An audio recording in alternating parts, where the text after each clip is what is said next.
Okay, Mark here. Carl's on the camera.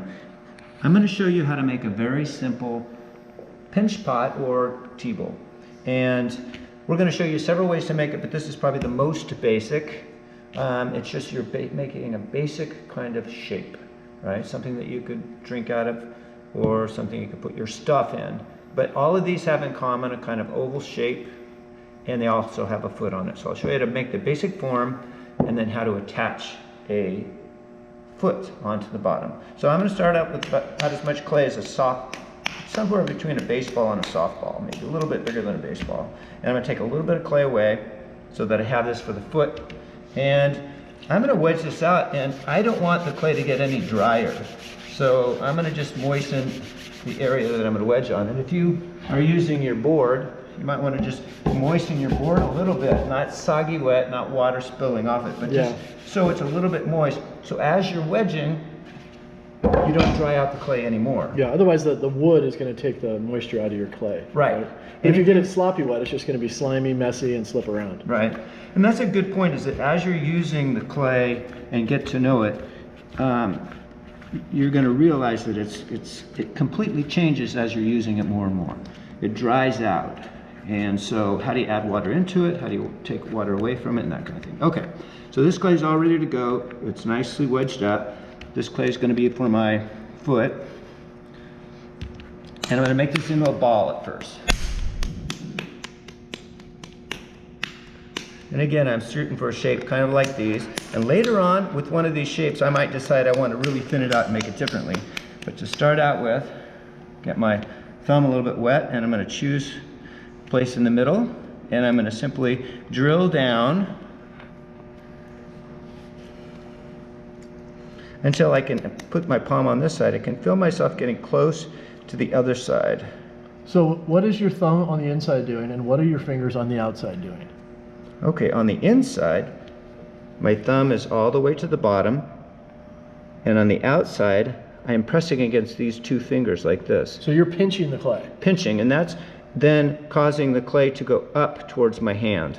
By pinching, the clay kind of gets pulled up towards So when you me. pinch the clay has to move. Right. And then you're kind of steering which way it moves. You could make it wider, or you could make it taller. In this case, it looks like you're trying to make it a little bit taller. Right. As you pinch that clay, you're kind of pushing it towards the top of the pot. Right.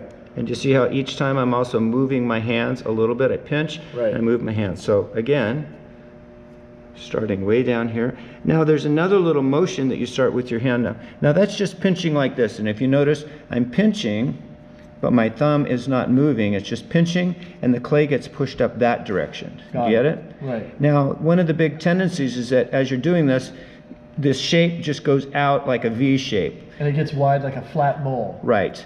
And you might not want that. Now, if that's what you want, fine, you're golden. But if you want a shape that comes up and has walls that come more straight, you need to make sure that you're tipping it back at the top and leave a little heftiness up here to the rim so that it kind of holds everything in place till the end. Does that make sense? Yeah, so leave the rim, the top lip, leave that nice and thick. Don't thin that out until you get to the very end. Also, leave the top narrow, and you can always make it wider. But if you make it too wide and too thin, you can't get it back. Right. And for your average hands, you know, you don't want to start with a huge piece of clay because it's hard to reach all the way down in there. So a smaller piece of clay, maybe even a little smaller than I used, or the size that I used, depending on your hands, right, for making your first ones. Now these are just your basic pinch pot and or tea bowls.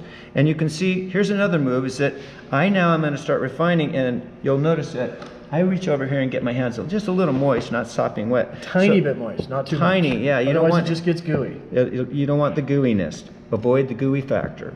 But look what I'm doing on the inside to shape this. Look how my thumb is kind of going up the side, but what it's doing is pushing against my fingers on the outside. So I have these two fingers either here, here, or there, and my thumb is coming up. And that's going to also shape and thin out the walls. So this is a simple way to make a pinch pot. And what I'm doing is I'm really trying to avoid these walls going out. And let me show you what happens if I just keep doing this. See how it's starting to go out like this? Don't do it. Don't do it. Do not do it. Now, if it starts to do that, there's ways to kind of correct. We can come in here and sort of paddle it back in a little bit. You can get a lot of different things for paddles. And you know, hey, one of the other things is that Mark has been doing this. I mean, he's not a pinch pot guy, but he's been making ceramics for 40 years. So he can do this pretty easily. It might take you guys 5 tries to get one nice bowl, and that's totally okay. You can reuse your clay. You can bag it back up, you can rehydrate it. Don't feel like that first pot that you make is something you even have to keep. Right. Right? Right. And don't get upset when it doesn't work the first time. Just like try it, learn from your mistakes, and try another one. Okay? Now see how yeah, go. See how the top is irregular here? Like that's all thick and that's thin? So that's because I pulled it out and I made a certain area of the top thin and the other area is still thick. Right. So I'm going to try to correct that now. By making the other parts thinner? I'm going to try to correct it by actually removing some of this. Okay. And I'm just going to go around here and make a line.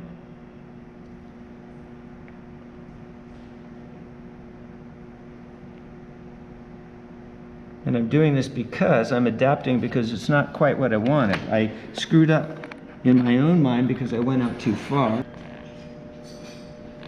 One thing you can have, you know, this is nice to have this at home, and you can also get these from clay stores. They're just nice little sharper knives. And I can come around here and just take a little bit of this clay away.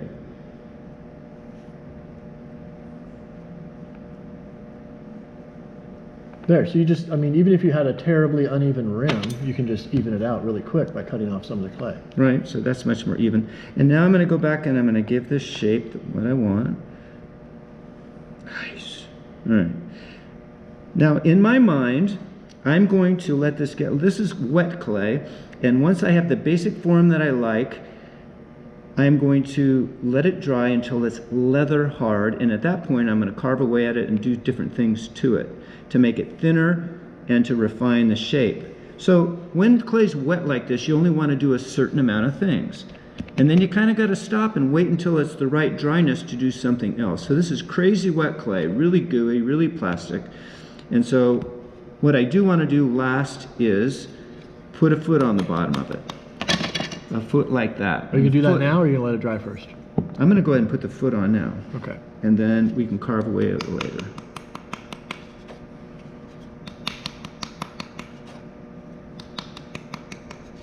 So I know I'm going to do something else to the shape, but the basic form I can live with. I just need to thin it out and refine it, right? Okay, so there's your basic cup, basic pinch pot. Now, to put this ring on the bottom, and I'll turn these ones upside down so you can see a couple different examples. I want one of these kind of rings on the bottom here. Wait, why? What's that? What is that thing, and why do you want it on there? It's called a foot, and it's a foot to a pot, and it basically provides stability. If there was not a foot on that pot, it'd be round, and this thing would roll all over the place. Now, if you live in an environment where you're in the sand all the time, that might be a good idea, and you don't need a foot. But the other thing a foot does is it kind of raises the pot up and gives it almost like a little pedestal to sit on. That's true. So it kind of frames the pot in some ways. You have the foot, then you have the lip on the top.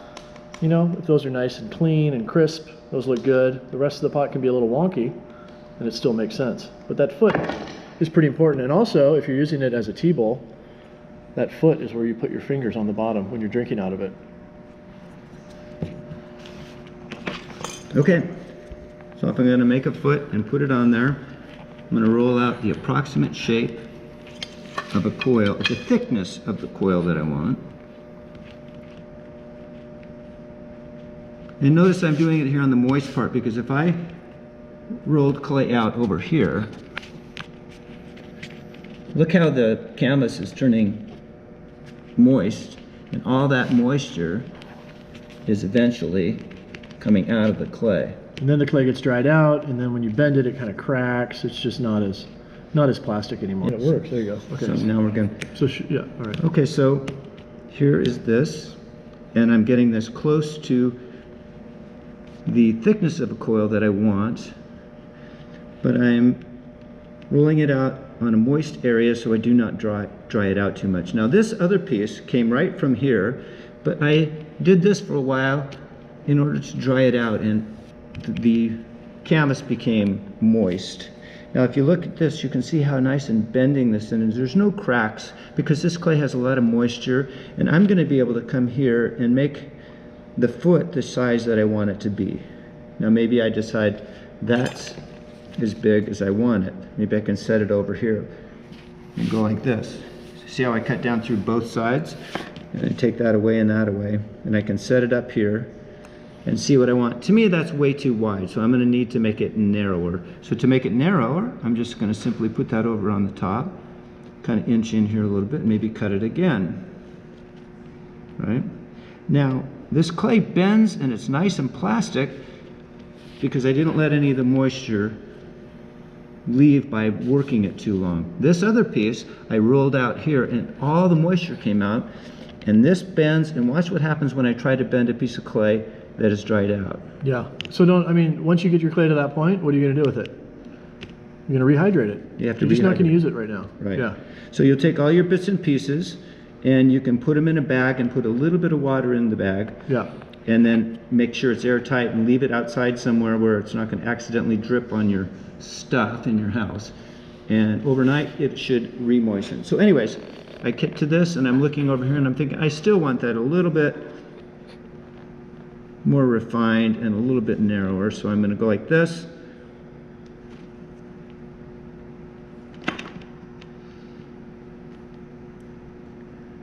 And I'm liking that, personally. I think that's okay, right?